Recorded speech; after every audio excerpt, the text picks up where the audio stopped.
The December wind cut through the streets of Chicago like a blade, carrying with it the scent of snow that hadn't yet fallen but promised to arrive before morning.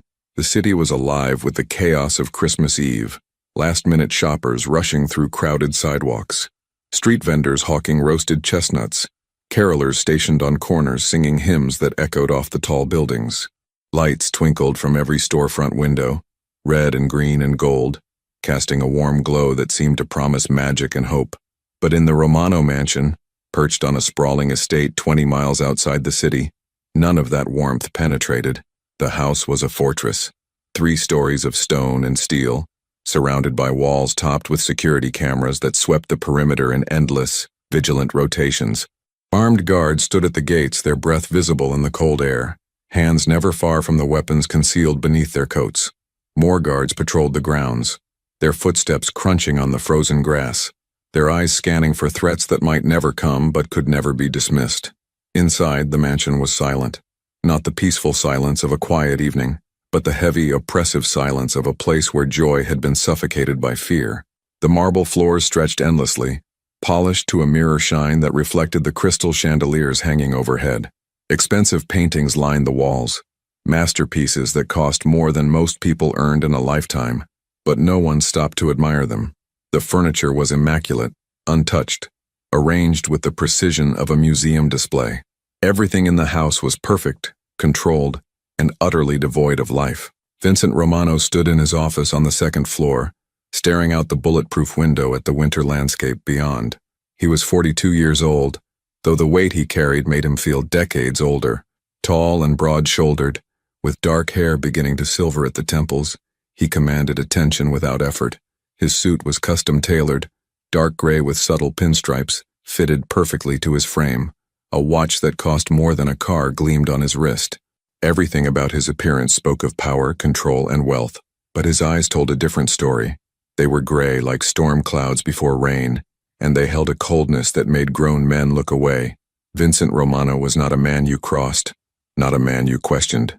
In the world he inhabited, a world of shadowy dealings, unspoken rules, and swift retribution, his name carried weight. People feared him, respected him, obeyed him without hesitation. He had built his empire on that fear, brick by careful brick, decision by calculated decision. He'd made choices others couldn't stomach, eliminated obstacles others couldn't handle, and never once allowed sentiment to cloud his judgment. Until 6 years ago, until the twins were born. A soft knock on the door pulled him from his thoughts. "Come in," Vincent said, his voice low and measured. The door opened, and Marcus Chen entered. Marcus had been Vincent's head of security for 8 years, a former military specialist who'd found the private sector more profitable and less restrictive. He was compact and efficient, with sharp eyes that missed nothing, and a calm demeanor that never cracked under pressure. "The evening schedule, boss," Marcus said, approaching the desk and laying down a tablet. "Everything's confirmed. Route's been scouted 3 times. Teams briefed. We'll have 4 vehicles, 12 men total. Restaurant's been notified. They're clearing the back section like you requested." Vincent picked up the tablet, scanning the details with the same intensity he brought to every operation. Routes color-coded for risk levels. Backup plans labeled A through D. Medical evacuation protocols. Communication frequencies. Nothing was left to chance. "Time frame?" Vincent asked. 90 minutes, maximum. In at 7, out by 8:30. That gives us darkness both ways and minimal traffic. Vincent nodded slowly, setting down the tablet. "And the location's secure?" "As secure as any public place can be. Small family restaurant, been there 30 years. Owners, cooperative, understands the situation. No cameras inside except ours. Kitchen staff's been vetted. It's as clean as we're going to get for something like this. Something like this. Taking 2 6-year-old children to dinner on Christmas Eve. An act so simple, so ordinary for millions of families across the country. Yet for Vincent Romano it required the planning and resources of a military operation. "They've been asking about it all week," Vincent said quietly, almost to himself. "Emma, especially. She keeps signing outside and people and Christmas lights. I keep telling myself it's too risky, that anything outside these walls is too dangerous." Marcus was quiet for a moment, choosing his words carefully.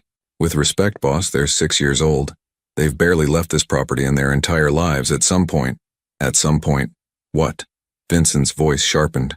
At some point I should just pretend the world is safe? That there aren't a dozen people out there who'd love nothing more than to hurt me by hurting them? No, sir. But isolation is its own kind of hurt. The words hung in the air between them. Vincent's jaw tightened, but he didn't respond. Instead, he turned back to the window, watching the sun sink lower on the horizon, painting the sky in shades of orange and purple. Marcus knew when to press and when to retreat. "I'll make sure everything's ready," he said, moving toward the door. 6:45 departure. "Marcus," Vincent called out, stopping him. "If anything feels wrong, anything at all, we abort. Immediately." "Understood, boss." The door closed with a soft click, leaving Vincent alone with his thoughts once more.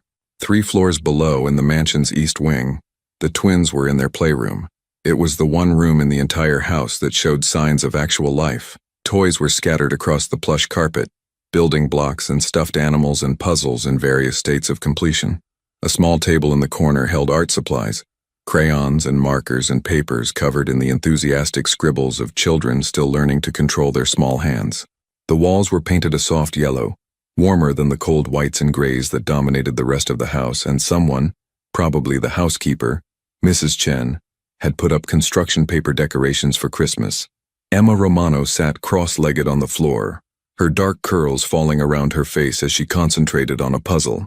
She had her father's gray eyes, though hers held none of his coldness, only curiosity and a brightness that persisted despite the limitations of her world.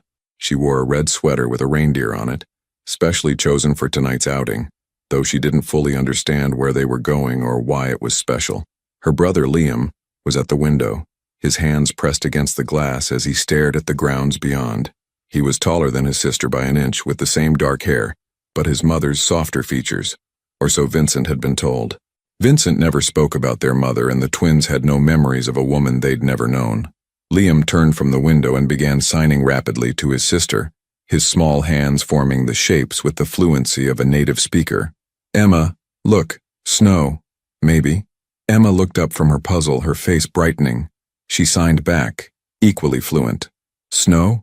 Real snow? Not just cold? Sky looks like picture. From book. Remember?"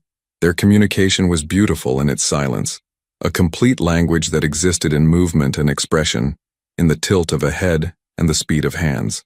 Most people seeing them would notice only the absence of sound. They wouldn't understand that silence wasn't empty for Emma and Liam. It was simply different. The door opened and their tutor, Miss Sarah Winters, entered. She was a woman in her 60s, gray-haired and patient, who had been teaching the twins since they were 2 years old.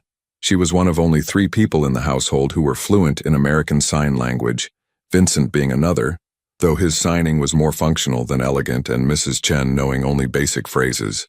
"Good afternoon, my darlings," Miss Winters signed, her movements slow and clear. "Are we excited about tonight?" Both children rushed to her, their faces alight with an excitement that rarely had anywhere to go. "Where are we going?" Emma signed. "Father won't tell us, just says special place." "A restaurant," Miss Winters signed back. "A place where people go to eat dinner together, with tables and chairs and other families." "Other families?" Liam's eyes widened. "Other children?" Miss Winters hesitated. She knew the truth, that the restaurant would be carefully controlled, that the children would be kept separate from other patrons, that this outing was less about normalcy and more about the illusion of it, but she couldn't bring herself to dim the light in their eyes. "Perhaps," she signed, "but remember, we must stay with Father and the security team.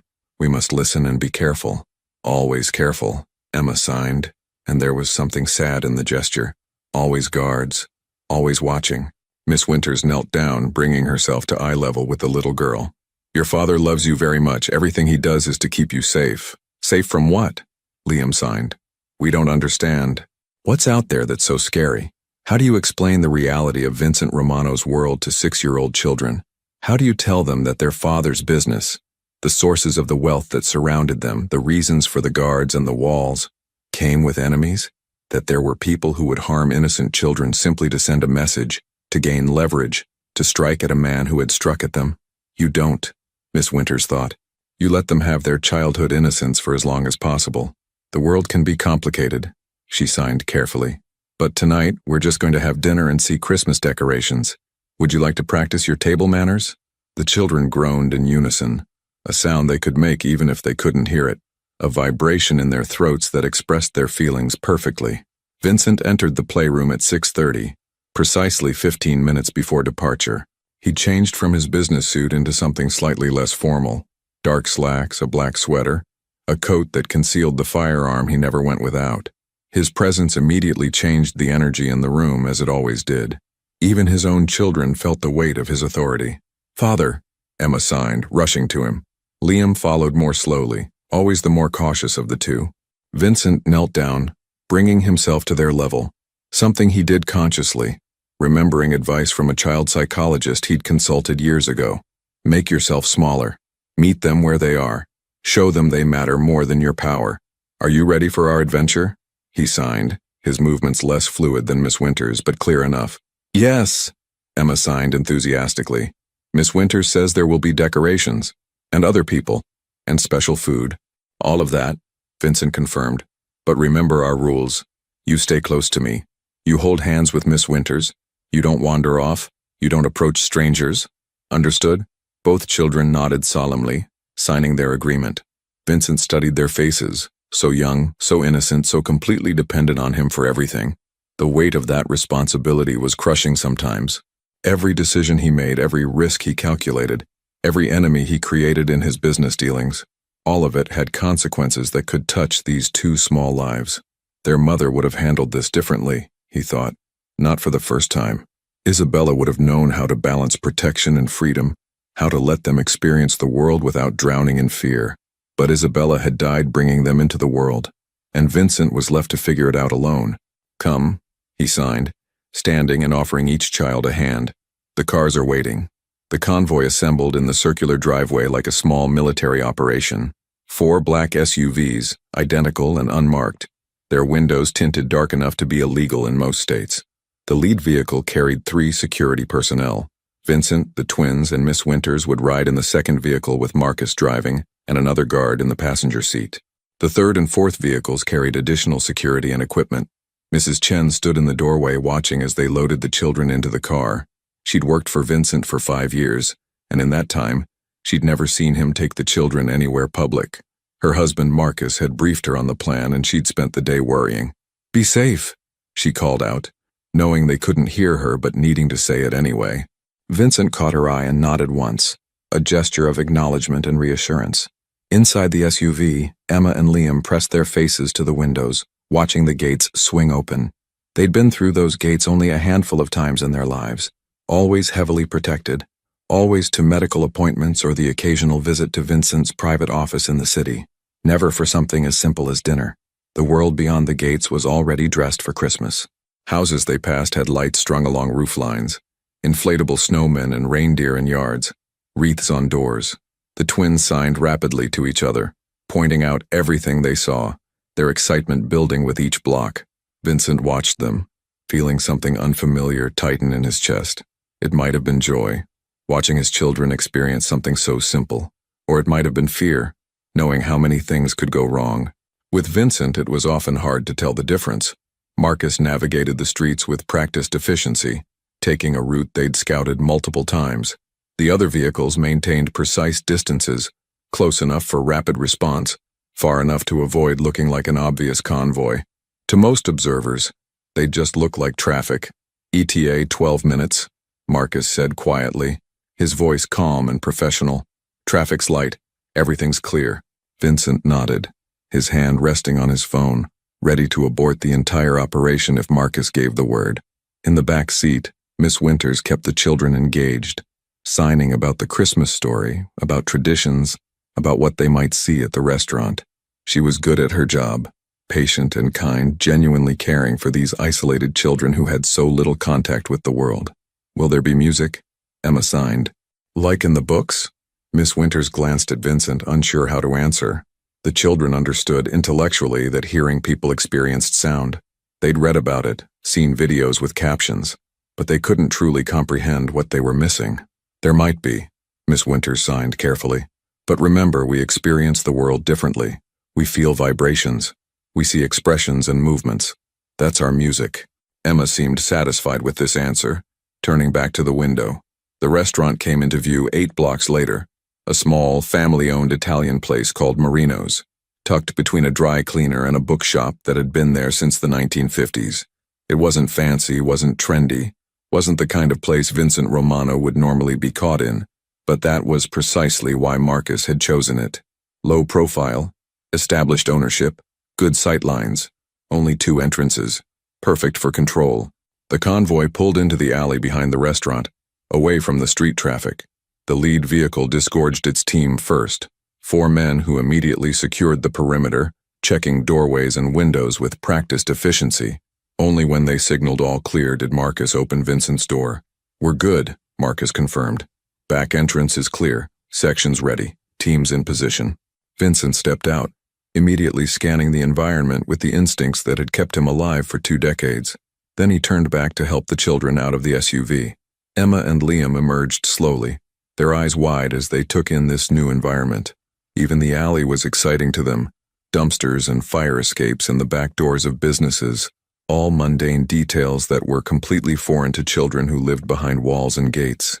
"Stay close," Vincent signed, taking Emma's hand while Miss Winters took Liam's. They moved as a unit toward the back entrance of Marino's, surrounded by a protective circle of security personnel. To anyone watching, it might have looked excessive, but Vincent knew the statistics, knew how quickly things could go wrong, knew that the world he operated in didn't forgive mistakes. The back door opened, and a nervous-looking man in his 50s appeared, Tony Marino, the owner. He'd been contacted 3 days ago, offered a sum of money he couldn't refuse and given very specific instructions about tonight. "Mr. Romano," Tony said, his voice shaking slightly. "Everything's ready, just like you asked. Back section's completely private. We moved all the other reservations to the front. Your party will have complete privacy." Vincent nodded, not bothering with pleasantries.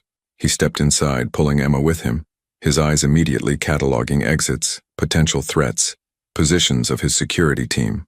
The restaurant was exactly as advertised, small, old-fashioned, with red and white checkered tablecloths and candles and wine bottles. Christmas decorations hung from the ceiling, paper snowflakes and tinsel and strings of lights. The smell of garlic and tomato sauce filled the air, and somewhere in the front section, Vincent could hear the murmur of other diners celebrating their own Christmas Eves. But in the back section, separated by a partial wall and carefully positioned security personnel, there was only one table, set for 4, with a small artificial Christmas tree placed nearby, its lights twinkling in the dim restaurant lighting. Emma and Liam stopped in their tracks, staring at the scene with wonder. It was such a small thing. A table, some decorations, the warmth of a restaurant full of people celebrating. But to children who had spent their entire lives in isolation, it might as well have been a different planet. "Beautiful," Emma signed, her small hands trembling slightly with emotion. Liam just nodded, speechless, taking in every detail with those careful, observant eyes he'd inherited from his father. Vincent felt that tightness in his chest again, watching them. For a moment, just a brief, fleeting moment, he wondered if he'd been wrong, if all the protection, all the isolation, all the careful control had done more harm than good. But then his training kicked back in, his awareness spreading out like radar, cataloging every person in the restaurant, every sightline, every potential problem. He couldn't afford to be sentimental, couldn't afford to let emotion cloud his judgment. His children's safety depended on his vigilance. "Come," he signed, leading them to the table. "Let's sit." As they settled into their seats, Emma bouncing slightly with excitement, Liam still taking everything in, Miss Winters smiling gently at both of them, Vincent caught Marcus's eye across the room. Everything secure. Marcus signed with subtle gestures they'd developed over years of working together. Vincent nodded slightly, then turned his attention back to his children. For 90 minutes, he told himself, he could give them this small taste of normalcy, this brief window into the world that other children took for granted. 90 minutes, then back to the safety of the fortress, back to the silence. But for now, for this moment, he watched Emma point excitedly at the Christmas tree, watched Liam carefully examine the menu even though he couldn't read most of it yet, and allowed himself to believe, just for a moment, that perhaps this could work, that perhaps they could have this. The waitress who would change everything hadn't arrived at their table yet. That moment was still ahead, still waiting to unfold. For now, Vincent Romano sat with his children in a small Italian restaurant on Christmas Eve, surrounded by guards and walls of his own making, and tried to remember what it felt like to simply be a father. It was harder than any business deal he'd ever negotiated, and far more terrifying than any enemy he'd ever faced. Sarah Mitchell's feet were aching. It was barely 7 o'clock on Christmas Eve, and she'd already been on her shift for 9 hours straight. Her lower back throbbed with that familiar pain that came from carrying heavy trays and standing on unforgiving tile floors. Her hands smelled like garlic and dish soap, and there was a stain on her apron from when a customer's child had knocked over a glass of cranberry juice during the early dinner rush. But she smiled anyway, because that's what you did when you worked for tips and needed every dollar. "Table 6 needs refills," Marco called from behind the counter, wiping down the espresso machine with practiced efficiency. Marco was Tony Marino's son, a stocky guy in his 30s who'd been working at his father's restaurant since he was old enough to bus tables. "And table 3 is ready for their check." "Got it," Sarah replied, grabbing the water pitcher and heading toward the front section of the restaurant. Marino's was packed tonight, as it always was on Christmas Eve. The Marino family had been serving Italian food in this neighborhood for 3 generations, and for many locals, eating here on holidays had become a tradition. The restaurant had that warm, lived-in feel that fancy places could never quite replicate. Walls covered in family photographs, mismatched chairs that had been repaired a dozen times, the kind of atmosphere that made you feel like you were eating in someone's home rather than a business establishment. Sarah had been working at Marino's for 2 years, ever since she'd moved to Chicago from a small town in Indiana. It wasn't glamorous work, and the pay was barely enough to cover her tiny studio apartment and her brother's expenses. But Tony was a decent boss who didn't ask too many questions and let her pick up extra shifts when she needed them. And lately, she always needed them. She refilled water glasses at table 6, a family of 5 with 3 children under 10, all dressed in their Sunday best for the holiday. The youngest was signing something to her mother, and Sarah felt that familiar pang of recognition. The signs were clumsy, clearly still being learned, but Sarah understood them perfectly. "More bread, please," the little girl was signing. Her mother looked confused, trying to interpret the gestures. Sarah set down the pitcher and smiled at the child. "Would you like more bread?" She signed clearly, her movements fluid and natural. The little girl's face lit up with surprise and delight. "Yes, please, you can sign?" "I can." Sarah signed back, then spoke aloud for the parents' benefit. "I'll bring more bread right away." The mother's eyes glistened slightly. "Thank you," she said quietly. "We're still learning. She was diagnosed only 6 months ago and we're trying to keep up, but—" "You're doing great," Sarah said warmly. "She's very expressive. That's the most important thing." As Sarah walked back toward the kitchen, she thought about her brother Danny, who was probably at their apartment right now, watching Christmas movies with the captions turned on. Danny was 14, born profoundly deaf, and he'd been Sarah's responsibility since their parents died in a car accident 3 years ago. She'd been 25, working her way through community college, and suddenly she was a guardian, a sister trying to play parent, navigating a world of audiologists and social services and advocacy groups. It had been the hardest 3 years of her life, but Danny was thriving. He was in a good school, had friends, was learning and growing, and if Sarah had to work double shifts on Christmas Eve to make that possible, then that's what she'd do. "Sarah!" Tony's voice cut through her thoughts, urgent and low. He gestured for her to come to the kitchen, his expression tense in a way she'd never seen before. She pushed through the swinging door, worried something had gone wrong. "What's up, Tony? Everything okay?" Tony glanced around the kitchen where the cooks were busy with orders, then pulled Sarah aside near the dry storage area. "Listen, I need you to handle something for me tonight. Something unusual." "Okay," Sarah said slowly, her instincts prickling. "What kind of unusual?" "There's a private party in the back section. Very private, very important. They've requested complete discretion, and they're paying extremely well for it." Tony rubbed his face, looking uncomfortable. "I need you to be their server. Only you. No one else goes back there. You take their orders, bring their food, handle everything, and you don't talk about it afterward. Not to the other staff, not to anyone. Understood?" Sarah's unease grew. "Tony, what's going on? Who are these people?" "People who value their privacy," Tony said carefully. "Look, I can't tell you more than that, but I can tell you that everything's legitimate. There's nothing illegal happening, and you'll get a tip that'll probably cover your rent for 2 months. Can you do this?" Sarah thought about Danny, about the bills stacked on her kitchen counter, about the new hearing aid he needed that insurance only partially covered. She thought about her pride, her instincts that were telling her this was strange, possibly risky. Then she thought about reality. "Yeah," she said.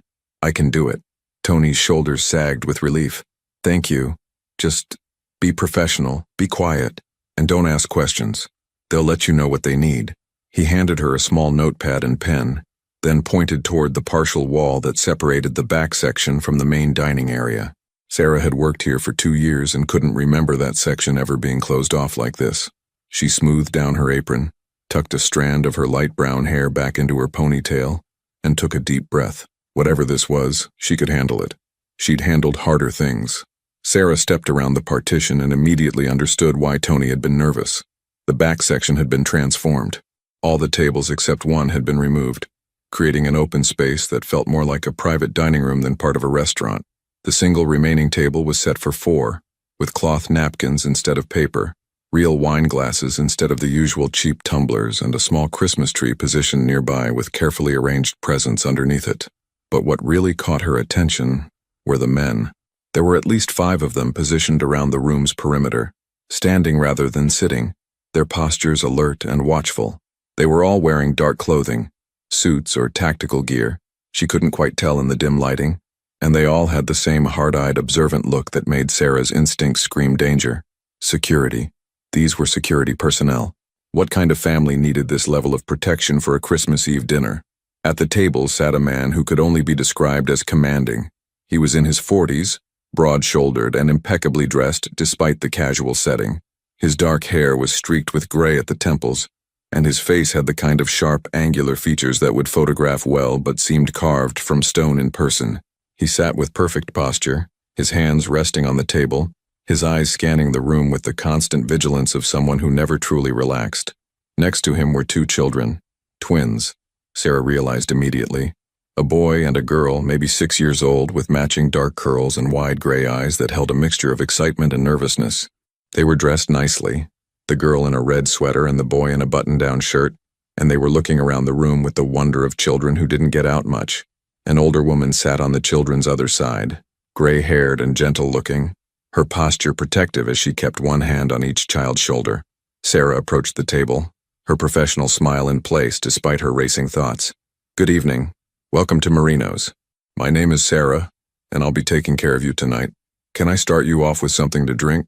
The man, clearly the father, looked at her with those cold gray eyes, assessing her in a way that made her feel like she was being catalogued and evaluated for threats. Water for everyone. No ice in the children's glasses. His voice was low and controlled, the kind of voice that was used to giving orders and having them followed without question.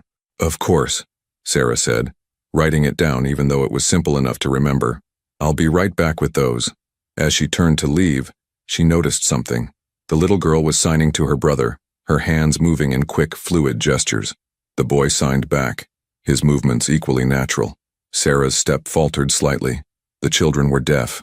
She continued to the kitchen, her mind working. Private party, heavy security, a powerful-looking father with eyes like a winter storm.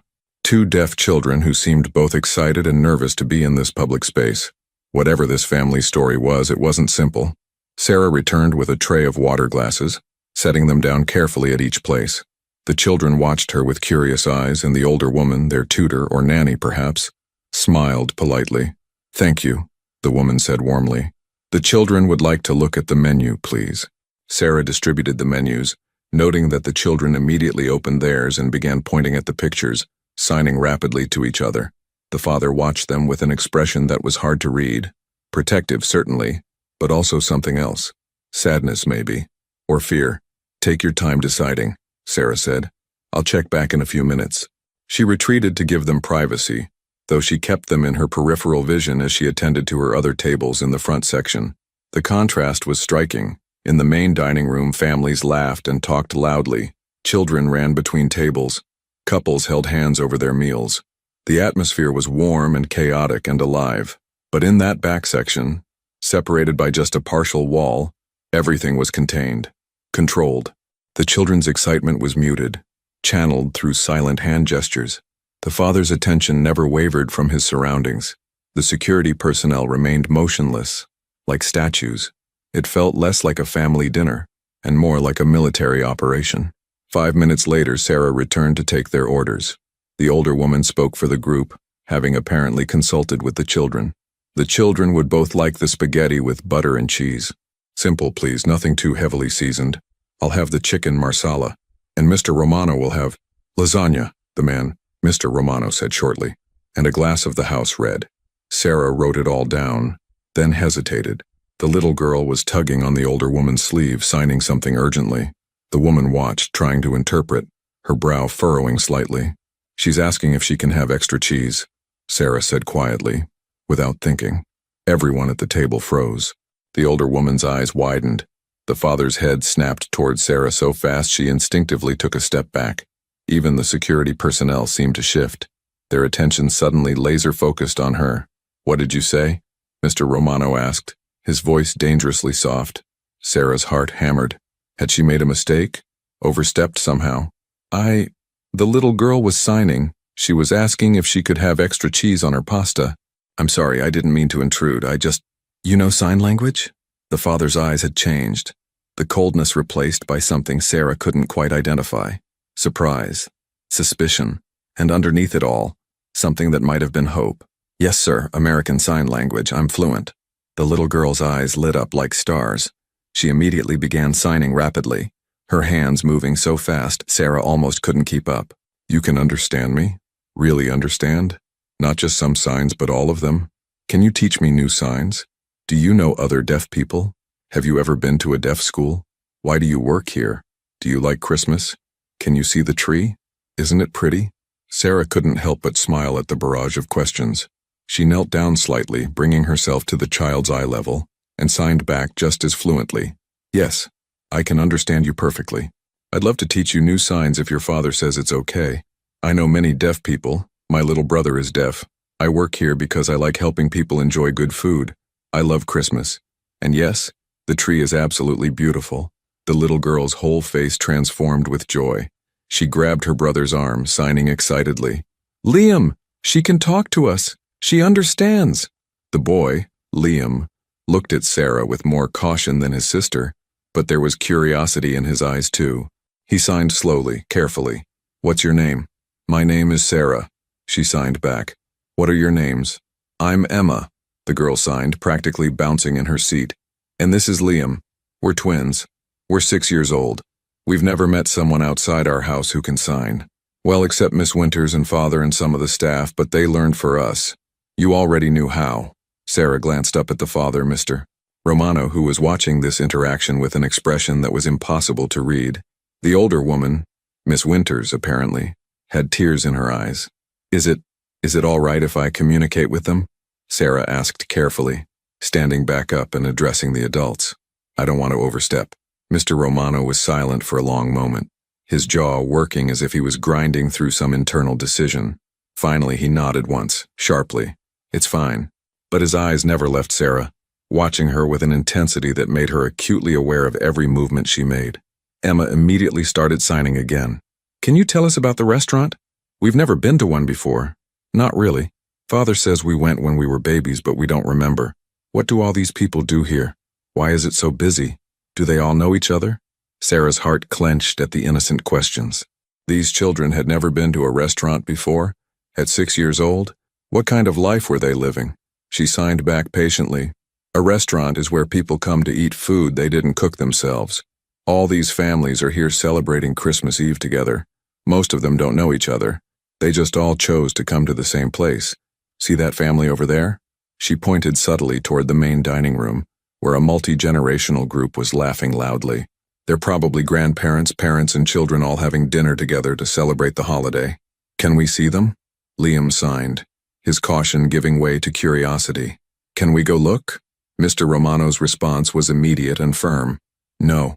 The word carried such finality that both children's faces fell. Emma's eyes glistened with disappointment, but she didn't argue. She'd clearly heard that tone before and knew better than to push. Sarah felt a surge of sympathy for these kids, whatever their father's reasons, and she suspected they were complex and probably justified in his mind. The children were paying the price for their isolation. I'll put your orders in, she said gently, speaking aloud for Mr. Romano's benefit while signing simultaneously for the children. While you wait, would you like me to tell you about some of the Christmas traditions that families do in restaurants? Emma nodded eagerly. Liam glanced at his father first, seeking permission, and only nodded after Mr. Romano gave a slight tilt of his head. Sarah spent the next few minutes telling them about how some families came to restaurants so nobody had to cook on holidays, how some places sang Christmas carols, how servers sometimes wore Santa hats or reindeer antlers. She kept her hands moving in constant translation, and the children drank in every word like they were hearing fairy tales. Mr. Romano watched the entire interaction without speaking, his expression unreadable. When Sarah finally excused herself to put in their orders, she felt the weight of his gaze follow her all the way to the kitchen. Marco was plating salads when Sarah pushed through the kitchen door. He looked up, grinning. How's the mysterious VIP table? They gonna tip you enough to retire? They're interesting, Sarah said carefully, clipping the order ticket to the line. Family with 2 kids. Pretty private. Tony said you're not supposed to talk about them, Marco reminded her. But his tone was more curious than chiding. I'm not talking about them. I'm just saying they're a family. Sarah grabbed a tray and started loading bread baskets. How's the rush looking? We gonna clear out soon? Probably another hour. Everyone wants to finish dessert before heading to midnight services. Marco paused. Hey, you okay? You look kind of shaken. Sarah forced a smile. I'm fine. Just tired. But she wasn't fine. Something about that table. About those children who'd never been to a restaurant. About that father who looked at the world like it was constantly threatening his family. About the security team that seemed excessive for even a wealthy family's protection. Bothered her deeply. Those kids deserved better than isolation, no matter how dangerous their father's world might be. When their meals were ready, Sarah loaded them onto a tray and carried them back to the private section. The family was talking, or rather signing, among themselves. Emma was telling some animated story, her hands flying, while Liam watched with that serious expression he seemed to wear like armor. Miss Winters was smiling, and even Mr. Romano's face had softened slightly. Sarah set down the plates, making sure to put the extra cheese on Emma's pasta as requested. The little girl's face lit up when she saw it. Thank you, she signed enthusiastically. This looks perfect. You're very welcome, Sarah signed back. Enjoy your dinner. As she turned to leave, Liam signed a question. Sarah, do you celebrate Christmas with your brother? The innocent question hit Sarah harder than she expected. She thought about Danny, alone in their apartment right now because she'd had to work, probably eating microwave dinners and watching TV. We celebrate when I get home from work, she signed back, keeping her smile in place. Late Christmas is still Christmas. Emma's face fell sympathetically. You have to work on Christmas? That's sad. It's okay, Sarah signed. Helping families like yours enjoy their holiday makes it worth it. Mr. Romano spoke for the first time since she'd returned. That's very dedicated of you. His tone was neutral, but there was something in his eyes. An assessment, maybe, or a calculation. Sarah just nodded and retreated once more, feeling increasingly out of her depth. For the next 45 minutes, Sarah moved between her regular tables and the private section, bringing refills and checking on the Romano family's needs. Every time she approached their table, the children would light up, signing questions or observations. Emma wanted to know why some people used forks and some used spoons for their pasta. Liam asked about the Christmas tree decorations and what they represented. Both children were endlessly curious about the world beyond their isolated existence, and Sarah found herself drawn into longer conversations than she probably should have been having during a busy shift. But she couldn't help it. These kids were hungry for connection, for normalcy, for someone outside their controlled environment who understood them. And Mr. Romano, he was an enigma. He barely ate his own meal, his attention constantly divided between his children and the room around them. But Sarah noticed that every time she signed with the kids, his posture would relax fractionally, as if seeing them happy eased some internal tension. When she brought dessert menus, Emma immediately pointed to the chocolate cake with ice cream. Liam chose the tiramisu. Miss Winters requested coffee, and Mr. Romano declined anything for himself. Can Sarah sit with us while we eat dessert? Emma signed, looking hopefully between her father and Sarah. Please? She could tell us more stories about Christmas. Emma, Mr. Romano signed, his movements sharp with parental authority. Miss Sarah is working. She has other customers to attend to. Emma's face fell, and Sarah felt that pang of sympathy again. Actually, Sarah said carefully, speaking aloud while also signing, it's slowing down out front, and you're my only table in this section. If it's all right with your father, I could sit for a few minutes while you enjoy your desserts. She had no idea what possessed her to make the offer. It went against every professional boundary she usually maintained. But something about these children called to her, maybe because they reminded her of Danny when he was younger, lonely and isolated, desperate for connection with people who understood. Mr. Romano's eyes narrowed, studying her with that intense focus that made Sarah feel like he was reading her entire history in her face. She met his gaze steadily, trying to project nothing but honest intentions. Finally, he gave a single, curt nod. Emma practically vibrated with excitement as Sarah pulled over a chair from a nearby table and sat down. Miss Winters smiled warmly, and even Liam seemed pleased, his serious face softening. "Tell us about your brother," Emma signed immediately. "Is he nice? Do you play games together? Does he go to a special school?" Sarah thought about how to answer, aware that Mr. Romano was listening to every word, even though she was signing. "Danny is 14. He's funny and smart and sometimes drives me crazy, like all brothers do. We play video games together. Lots of games have visual cues and subtitles now, so we can both enjoy them. And yes, he goes to a school specifically for deaf students where he's learning alongside other kids like him." "There are schools like that?" Liam signed, his eyes widening. "With other deaf children?" "Many of them," Sarah confirmed. "Places where everyone signs, where being deaf is normal, where kids can learn and play and make friends who understand them." She saw Mr. Romano's expression tighten, but he didn't interrupt. Emma signed wistfully. "We only have lessons with Miss Winters. We don't go to school. Father says it's not safe." Sarah's heart broke a little. She glanced at Mr. Romano, saw the muscle working in his jaw, the internal struggle playing across his features.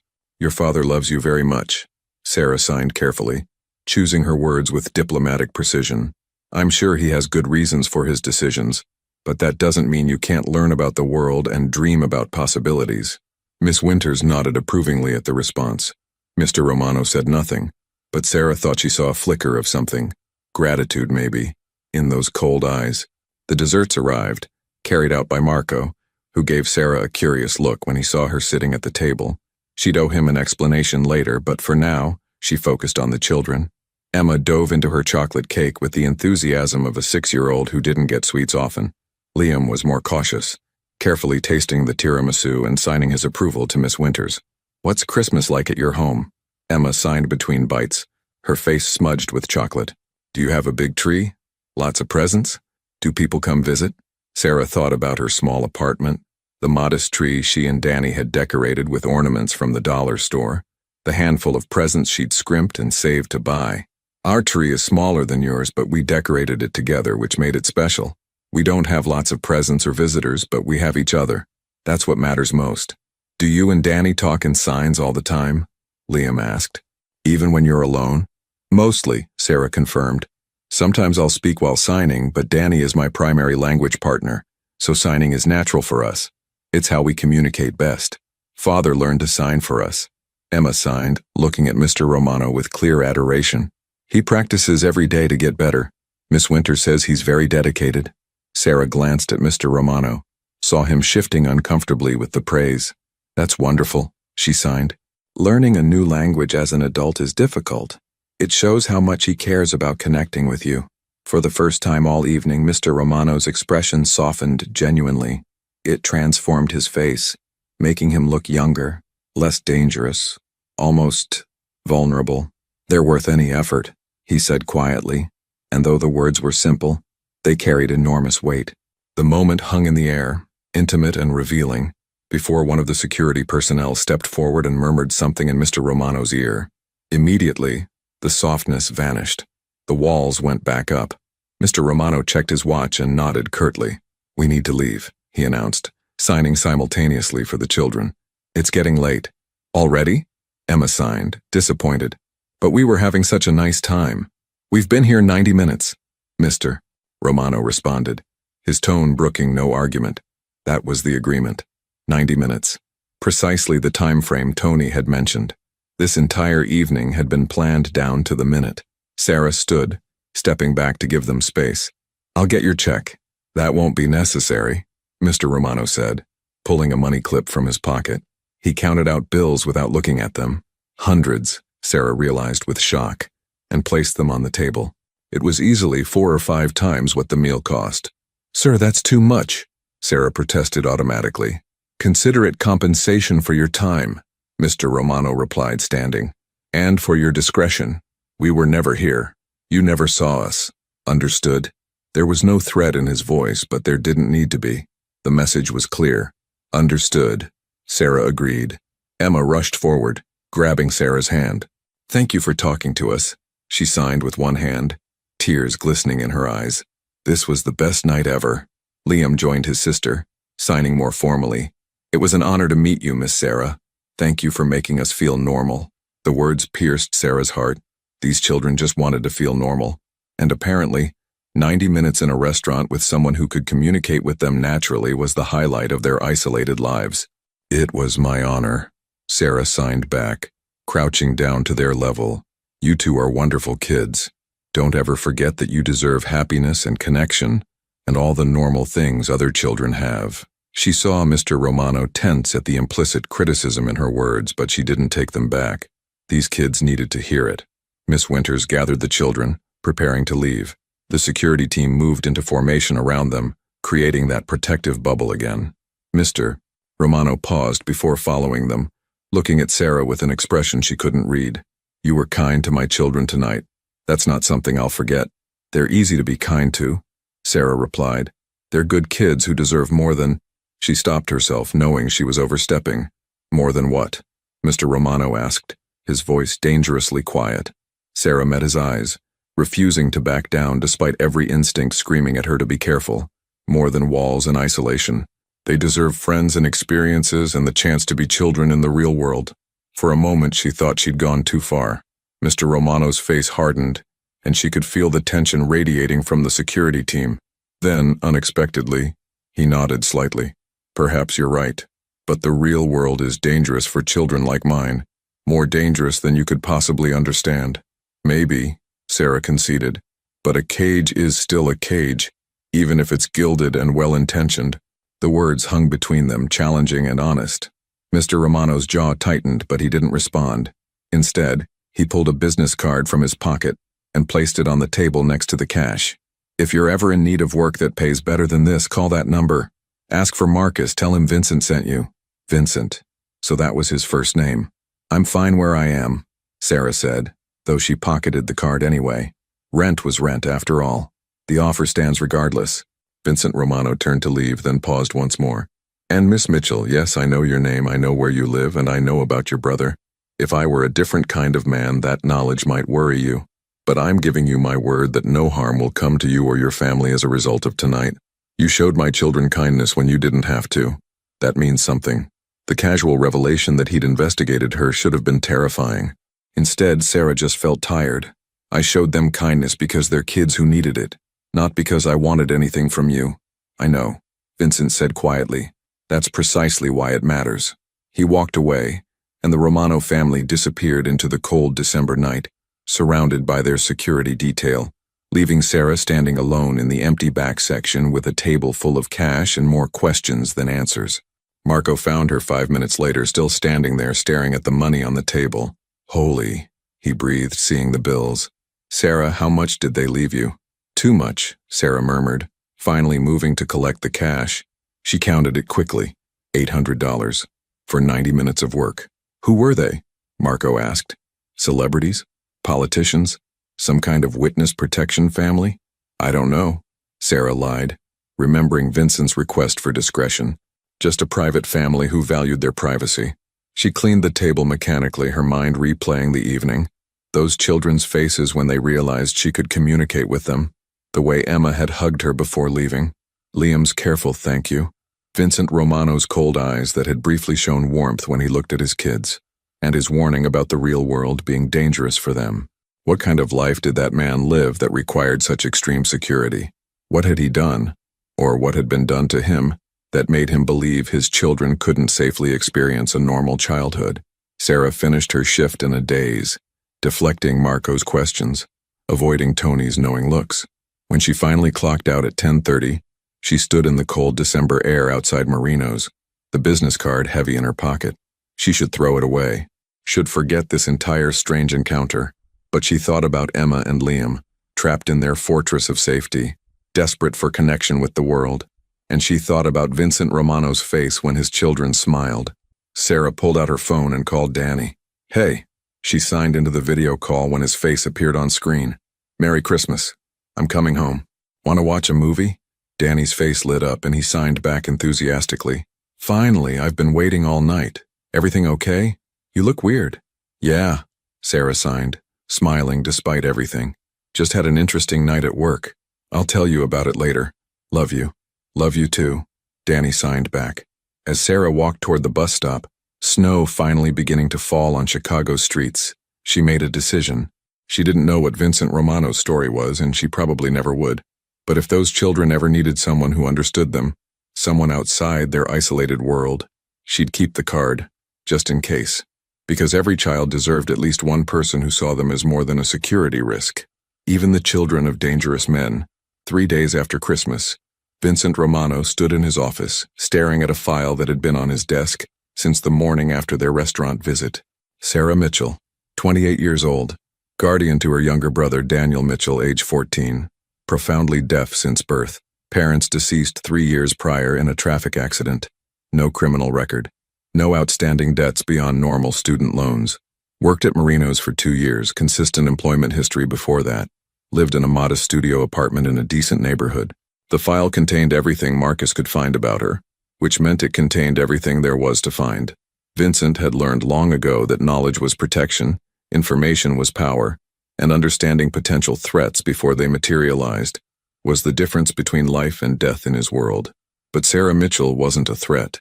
She was just a waitress who happened to know sign language and had been kind to his children, and his children hadn't stopped talking about her since. Every morning at breakfast, Emma would sign questions. "Do you think Sarah is working today? Does she have a Christmas tree like ours? Can we see her again?" Liam, more reserved, would add his own quiet inquiries. "Father, do you think there really are schools where all the children sign? Where Emma and I could have friends?" Miss Winters had pulled Vincent aside yesterday with a gentle but firm observation. "Those children experienced more joy in 90 minutes with that young woman than I've seen from them in months. They felt understood, normal, connected to the world." Vincent closed the file and turned to look out the window at the snow-covered grounds. His empire had been built on decisive action, on identifying opportunities and seizing them before competitors could react. Yet here he stood, paralyzed by a decision that should have been simple. His children needed what Sarah Mitchell could provide, not just sign language fluency, but genuine connection with someone from outside their isolated bubble, someone who treated them like normal kids rather than precious, fragile objects that might shatter at any moment. But letting anyone into their lives meant risk. It meant vulnerability. It meant trusting someone with his most precious weakness. Vincent's phone buzzed. "Marcus. Boss, the morning security sweep is complete. Also, Miss Winters is requesting to speak with you. Says it's about the children's education." "Send her up," Vincent replied. 5 minutes later, Miss Winters entered his office with the confident posture of someone who'd been teaching for 40 years. And had learned to advocate for her students regardless of intimidating parents. "Mr. Romano," she began, settling into the chair across from his desk without waiting for an invitation. "We need to discuss the twins' development. Their tutoring sessions are going well, according to your reports," Vincent said carefully. "Academically, yes. But education isn't just about reading and mathematics." Miss Winters leaned forward. "Those children are 6 years old. And they've had virtually no socialization outside this household. They don't know how to interact with peers.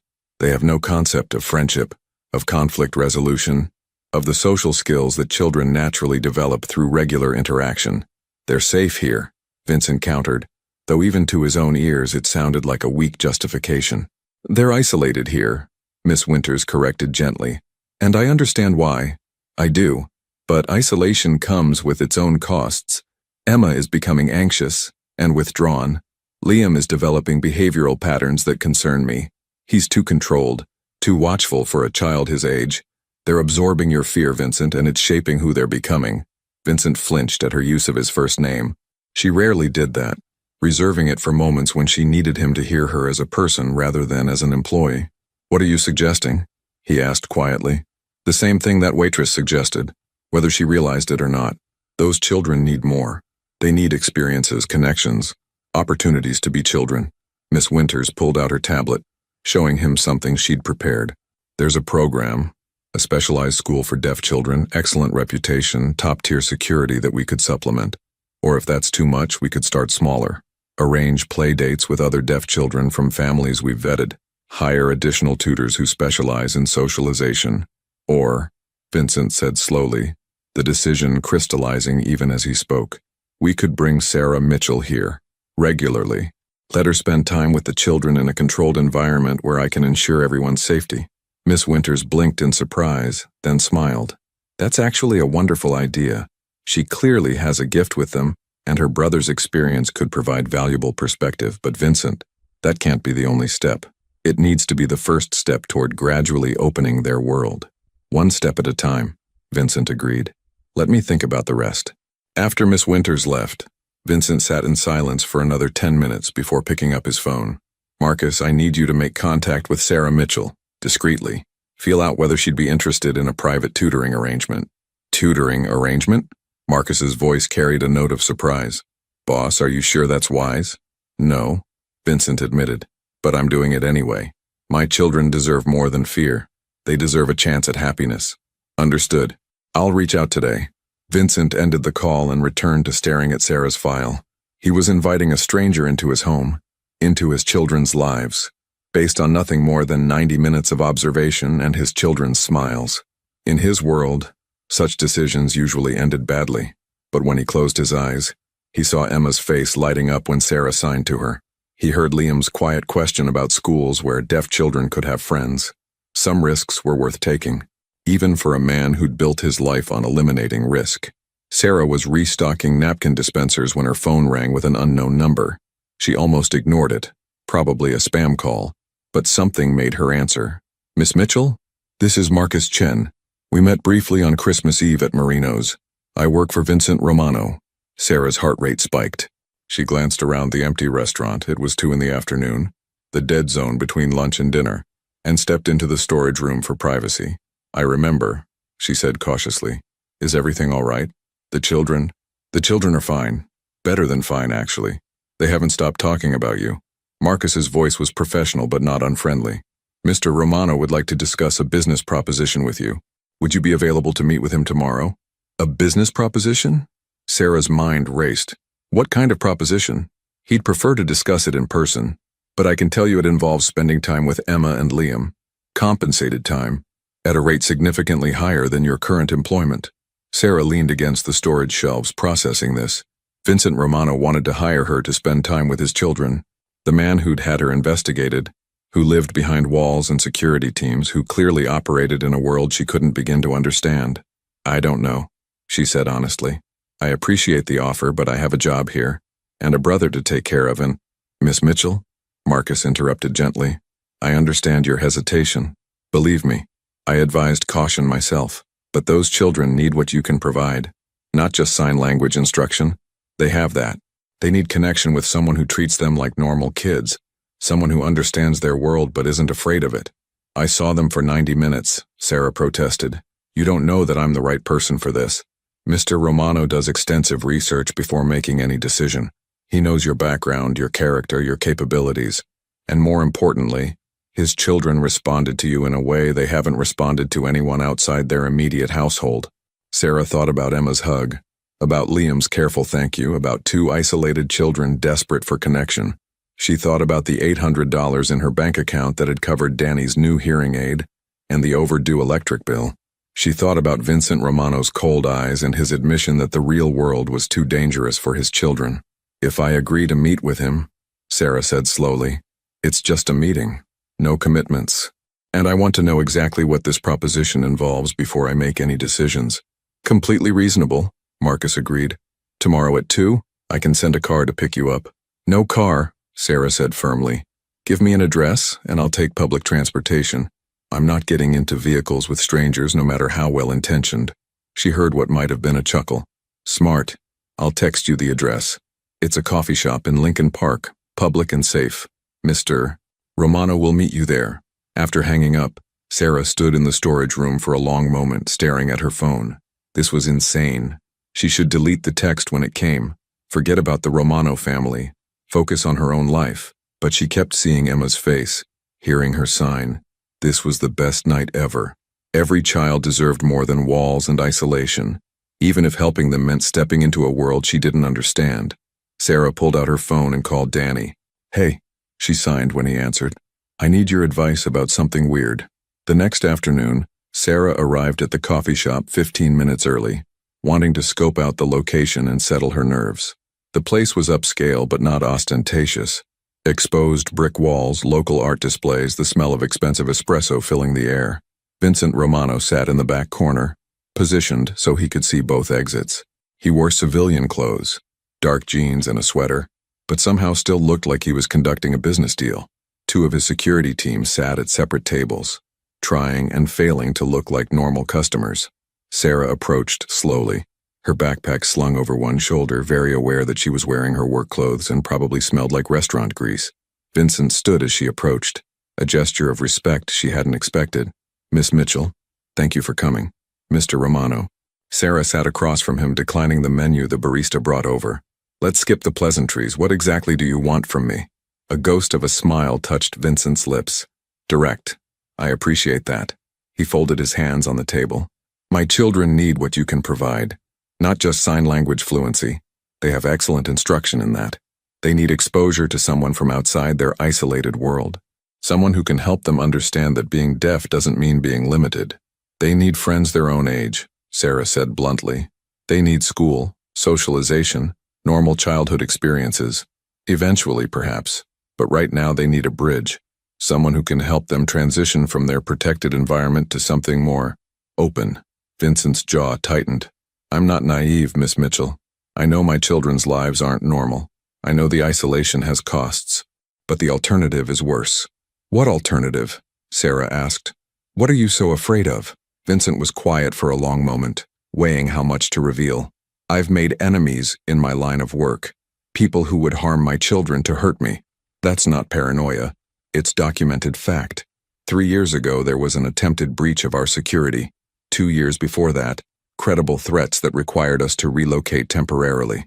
My children's safety isn't theoretical." Sarah absorbed this, understanding clicking into place. "So you want me to come to your fortress and give them supervised glimpses of normalcy, while you maintain total control of the situation?" "Yes," Vincent said simply. 3 times a week, 3 hours per session. You'd work with them on language, social skills, share stories about your brother and the deaf community. Help them understand there's a world beyond our walls that they might someday safely access. In exchange, I'll pay you more than you currently make in a month." He named a figure that made Sarah's breath catch. "That's too much," she said automatically. "That's what their happiness is worth to me." The simple honesty in his voice disarmed her. This dangerous man with his security team and his secrets just wanted his children to smile. "I'd need to bring Danny sometimes," Sarah said. "My brother. He could help them see what life as a deaf teenager looks like. Show them it's possible to be happy and independent." Vincent nodded. "I'd want him vetted first, but yes, that could be valuable. And I'm not signing anything that prevents me from walking away if I feel uncomfortable, or if I think what's happening isn't healthy for the children." "Agreed." Sarah studied him, this complicated man who'd built a fortress to protect his children while accidentally imprisoning them. "Why me? You could hire professional therapists, specialized educators, people with actual credentials."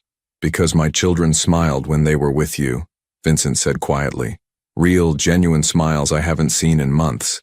Because you treated them like kids who deserved more, not like fragile objects to be protected. Because you challenged me to my face about their isolation, when most people are too intimidated to question anything I do." He leaned forward slightly. "I don't need someone who's afraid of me, Miss Mitchell. I need someone who cares more about my children's welfare than about pleasing their employer. Based on Christmas Eve, that's exactly what you are." Sarah sat back, processing. This could solve her financial problems, could help 2 isolated children who needed connection, could even provide Danny with a unique opportunity to mentor younger deaf kids. But it also meant entering Vincent Romano's world, whatever that actually meant. "1-month trial," she finally said. We see how it goes, and either of us can end the arrangement with a week's notice. And I want complete honesty from you about any safety concerns. If there's a credible threat, I need to know so I can make informed decisions. Deal, Vincent said immediately. When can you start? After I talk to Danny and think about this for 24 hours. Sarah stood, slinging her backpack over her shoulder. This is the strangest job offer I've ever received, Mr. Romano. I need to make sure I'm making the right decision. Vincent stood as well, extending his hand. That's fair. Marcus will be in touch tomorrow afternoon for your answer. Sarah shook his hand. His grip was firm but not aggressive, and turned to leave. Miss Mitchell, Vincent called after her. She paused, looking back. Thank you for considering this. My children deserve someone who sees them as more than my weakness, someone who sees them as people. Sarah met his eyes, saw the vulnerability beneath the cold exterior. They're not your weakness, Mr. Romano. They're your humanity. Don't forget that. She walked out of the coffee shop into the cold afternoon, her mind spinning with possibilities and concerns. Behind her, Vincent Romano sat back down, a genuine smile on his face for the first time in weeks. Maybe, just maybe, his children could have more than safety. Maybe they could have happiness too. 6 months later, the Romano mansion felt different. Vincent stood at his office window on a warm June morning, watching the grounds below where something impossible was happening. His children were playing outside with other kids. 3 children from carefully vetted families, all deaf, all from backgrounds Marcus had investigated thoroughly, ran through the garden with Emma and Liam. Their laughter was silent, but their joy was unmistakable, hands flying in animated conversation as they chased each other around the fountain.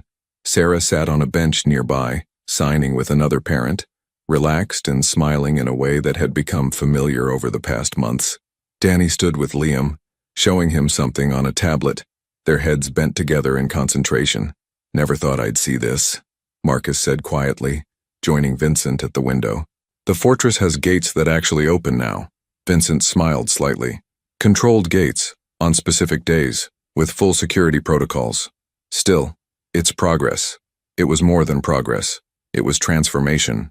Sarah had been true to her word, arriving 3 times a week initially, then 4, then 5 as the children's needs became clear.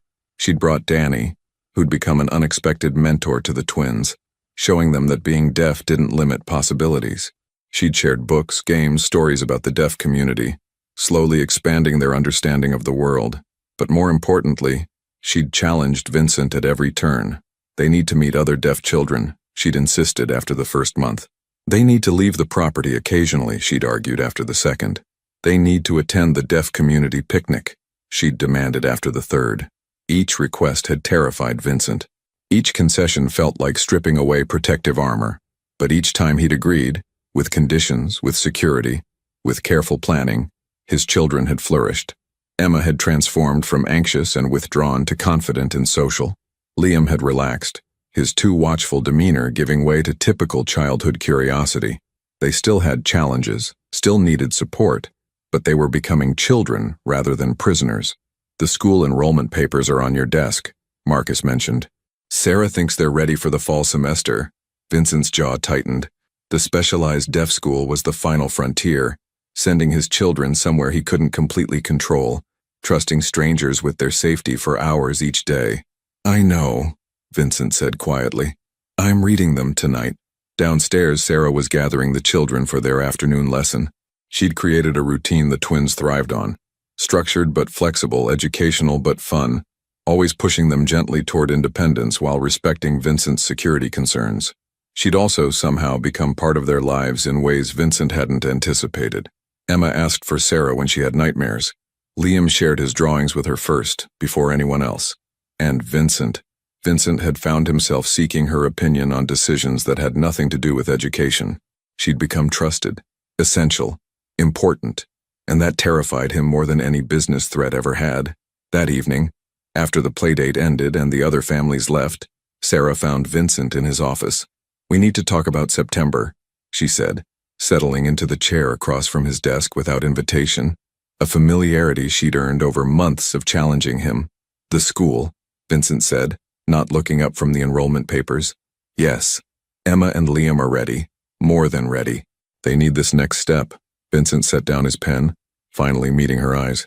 You're asking me to send them into a situation where I can't protect them completely. I'm asking you to trust that you've raised strong, capable children who deserve the chance to thrive." Sarah leaned forward. "Vincent, you've done an incredible job adapting. 6 months ago, these kids barely left the property. Now they have friends, experiences, confidence, but they can't stay in this bubble forever. What if something happens?" Vincent's voice was raw with honest fear. "What if my enemies? What if they grow up so protected that they can't function in the world?" Sarah interrupted. "What if your fear damages them more than any external threat could?" The words hung between them, challenging and true. Vincent looked past her to the window, where twilight was painting the sky in shades of purple and gold. "Their mother would know what to do," he said quietly. "She would have balanced everything perfectly. I'm just improvising." "You're doing better than improvising," Sarah said gently. "You're learning to be the father they need, not just the protector you think they require. That takes courage." Vincent met her eyes, seeing understanding there rather than judgment. "When did you become so wise about parenting?" "When I became Danny's guardian at 25 with no idea what I was doing." Sarah smiled. "We're both just figuring it out as we go. The difference is you're finally willing to admit it." Silence stretched between them, not uncomfortable but weighted with unspoken things. "Enroll them," Vincent finally said. "Full security detail, vetted teachers, emergency protocols in place. But yes, they can attend school." Sarah's face lit up. "They're going to be so excited." "Don't tell them yet. I need time to prepare." Vincent hesitated, then added, "Thank you, Sarah, for pushing me, for seeing what they needed when I was too afraid to look. That's what friends do," Sarah said simply, standing to leave. "Friends," Vincent repeated, tasting the word. He had employees, associates, business connections. But friends? That was a category he'd thought closed to him years ago. Sarah paused at the door. "Vincent, your children aren't your weakness. They never were. They're your strength. They're the reason you're becoming a better man." After she left, Vincent sat in the gathering darkness, thinking about transformation and trust and the terrifying beauty of letting go. 3 months later, on the first day of school, Vincent stood with Sarah at the entrance to the Chicago School for the Deaf, watching Emma and Liam walk through the doors with their new backpacks and nervous smiles. Security was everywhere. His team, the school's protocols, emergency plans that had taken weeks to finalize. But for once, Vincent wasn't focused on the risks. He was watching his children step into their future. "They'll be fine," Sarah said quietly, her hand briefly touching his arm. "I know," Vincent replied, surprised to find he meant it. Emma turned back at the door, signing across the distance. "Love you, Father," Liam added. "Thank you for letting us come." Vincent signed back, his movements steady despite the emotion threatening to overwhelm him. "I love you both. Be brave." As his children disappeared into the school, into their new life, Vincent felt something shift fundamentally inside him. Fear would always be there. Vigilance would never completely fade. But now there was something else too. Hope. Hope that his children could be safe and happy, protected and free, loved and independent. "Thank you," he said to Sarah, meaning it with everything he had. "You did this," Sarah replied, smiling. "I just helped you see it was possible." They stood together in the morning sunshine, watching the school doors, both knowing this wasn't an ending. It was a beginning. For Emma and Liam, who were finally experiencing the childhood they deserved. For Vincent, who was learning that love meant letting go as much as holding on. And for Sarah, who'd walked into a fortress and helped transform it into a home. The Mafia boss's twins were born deaf, and what started with a simple act of kindness on Christmas Eve had changed everything. Not through magic or miracles, but through connection, courage, and the revolutionary act of seeing children as people, rather than possessions to be protected. In the end, that made all the difference.